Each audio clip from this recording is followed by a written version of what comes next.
Dieuppeul-Derklé organise cette matinée du samedi 9 mars 2019 une journée de don de sang couplée avec une visite médicale d'aptitude des membres du club de randonnée Dieuppeul-Derklé. Dans le cadre des activités du 10 ans du club de Dieuppeul, parce qu'effectivement le club de Dieuppeul a été créé en 2009. Donc cette année-ci,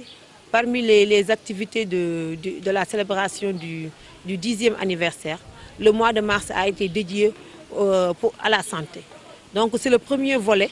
actuellement qu'on est en train de dérouler aujourd'hui ici au niveau du groupe scolaire Saldia pour la cérémonie de don de sang.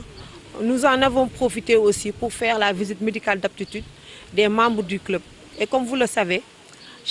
à chaque début de saison, une visite médicale d'aptitude est obligatoire pour tous les membres du club. Et là, nous avons Dr K, cardiologue, qui est venu nous faire la visite médicale d'aptitude couplée avec l'électrocardiogramme pour tous les membres du club. Donc c'est ça, entre autres, les activités que nous déroulons au niveau du club de randonnée Dieuppeul-Derklé. Et au mois d'avril, nous aurons la grande randonnée pédestre des 10 ans du club avec tous les clubs des SICAP. Ce sera un autre volet et nous allons y revenir plus tard. Mais vous sachez déjà que le plus grand événement du club va se dérouler le 28 avril au niveau des allées Khalifa Ababacar Sy pour faire la grande randonnée pédestre des 10 ans du club Dieuppeul avec tous les clubs des SICAP. Et cette année-ci, le thème qui va être développé le 13 avril, ce sera le club de randonnée pédestre, un espace de paix, de cohésion sociale et de développement. Donc c'est ça que nous allons faire cette année-ci. Il y aura d'autres programmes, d'autres activités et durant toute l'année 2019, diverses activités se feront au niveau du club de randonnée Dieuppeul-Derklé. Aujourd'hui, nous sommes accueillis par le groupe scolaire Saldia pour la journée de don de sang. Les membres du club sont là. Les élèves de l'école Saldia ont répondu à notre appel. Les populations de Dieuppeul aussi sont venus répondre à notre appel. Donc nous disons à tous merci. C'est un acte citoyen qui a été fait aujourd'hui. Et vraiment, nous remercions le directeur général du groupe Saldia qui a bien voulu accueillir cette manifestation aujourd'hui. Assalamu alaikum.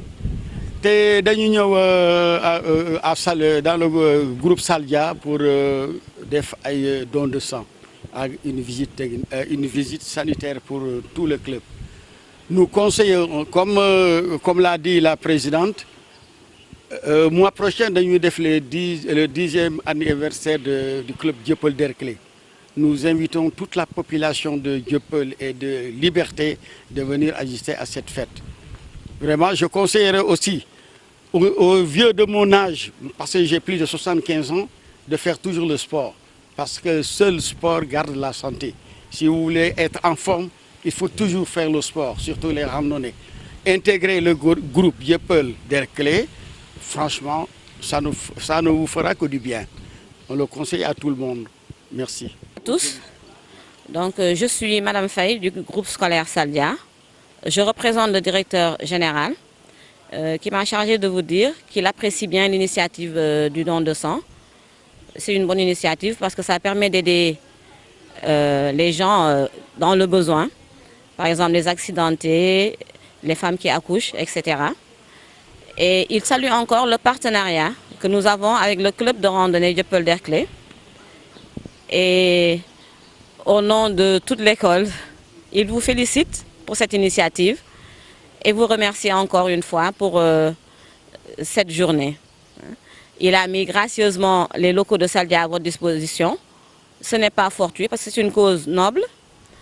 Et il vous remercie encore, vraiment de la confiance que vous renouvelez chaque année avec le groupe scolaire Saldia. Et à très bientôt pour une autre manifestation, surtout pour la randonnée de Dieuppeul. Merci. muy don de sang bi nga xamanteni dafa am importance ci nit nga xamanteni bo feebaree deret daf la war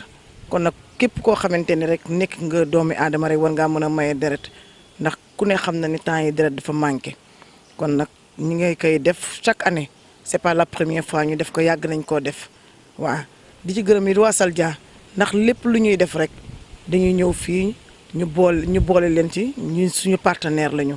kon nag lu ñuy def la du remercier leen ci yaatal bi nga xamante ni yaatal nañ ñu ko tey jii ci biir école bi di wax ni groupe randonnée pédestre c'est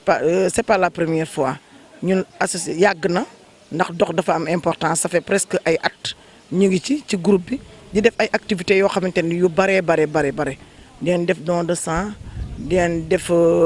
consultation gratuite di leen def lépp daal macha allah ñu ngi ñaan yàlla rek suñu lii yal na yàlla saxal ko. rahmatullah maa ngi nuyu ñëpp di ziar ñëpp di leen yëgal ne dañu organiser une journée de don de sang. La journée de don de sang a été organisée par la commission santé du club Dieuppeul-Derklé en partenariat avec l'école Sadja et le centre national de transfusion sanguine. Donc dañu ñëpp ñu ñëw joxe seen deret. Le don de sang c'est important pour une vie. C'est pas du loo xam ne lii ku ko def réccu ko la ñu ngi ñëpp donc c'est une activité boo xam ne dañ ko organiser ci suñu 10e année club parce que le club fête ses 10 ans en 2019 ci activité yooyu ci la ñu moo tax ñu organiser une journée de don de sang en collaboration avec l'école Sadja et le centre national de transfusion sanguine. Je vous remercie. Merci. Journée don de sang bi ñuy def chaque année cette fois-ci nag particularité bi mooy dañuy fêter suñu 10 ans d'existence ci commune Dieuppeul-Derklé bi club randonnée Dieuppeul-Derklé ñuy di préparer yeneen activité yu mel ni suñu randonnée annuelle ak manifestation yi muy àndal di ci boole aussi tam di def suñu consultation gratuite yi ñuy waaj donc ay kii yu bari la yoo xam ne dañ koy def pour marquer suñu 10 ans. tey ñu ngi fii ci école Sadja ndax club de randonnée pédestre bu Dieuppeul-Derklé ci màggal 10 ans d'existence yi moo organisé comme ni mu koy defee at mu nekk consultation gratuite man nag ginnaaw bi ma nekkee maire commune bi dama jàppe sama bopp comme membre club de randonnée bi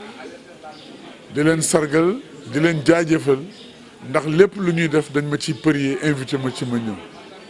te lu ñuy def lépp lu jëmal askan wi kanam loolu tax ma sawar di ci bokk ndax li ñuy def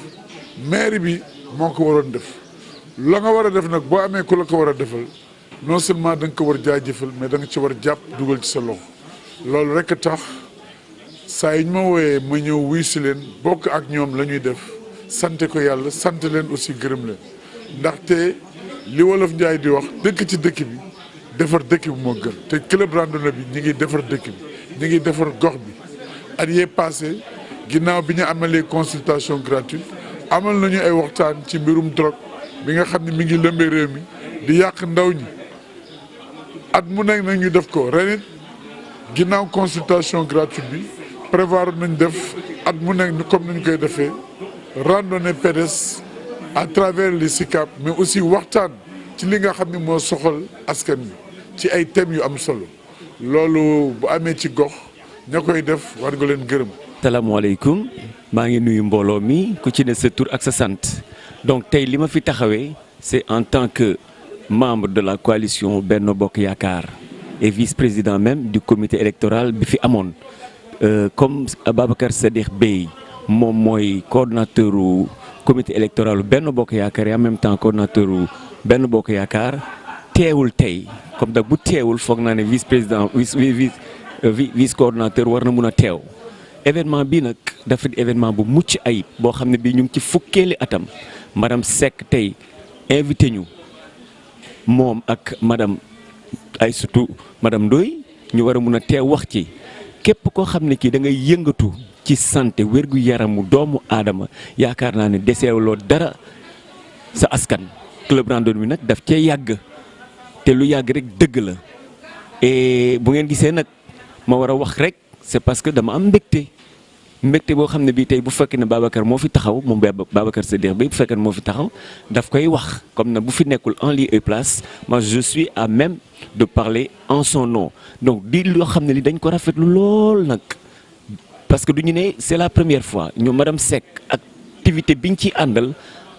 ardeur biñ ci àndal dafa di loo xam ne li commune bi yëpp à travers le club de randonnée reconnaître nañu ko et dañu ñaan yàlla nag ñu koy def di ko def rek di ko mën rek bés bu ne ñu mën ko at mu jot bu mën ko di ko defal population bi comme ni ma waxee rek wérgu yaramu nit ku koy saytu deseloo ko dara yàlla suñu borom foog naa ne loolu war na nekk ci nga xam ne lii lu mu gën a bëgg la doomu aadama buy toppatoo doomu aadama yaakaar na ne njukkal lañ la war a delloo et di rafetlu lii di ñaanal ñi koy def yàlla may leen taxawaay may leen wérgu yaram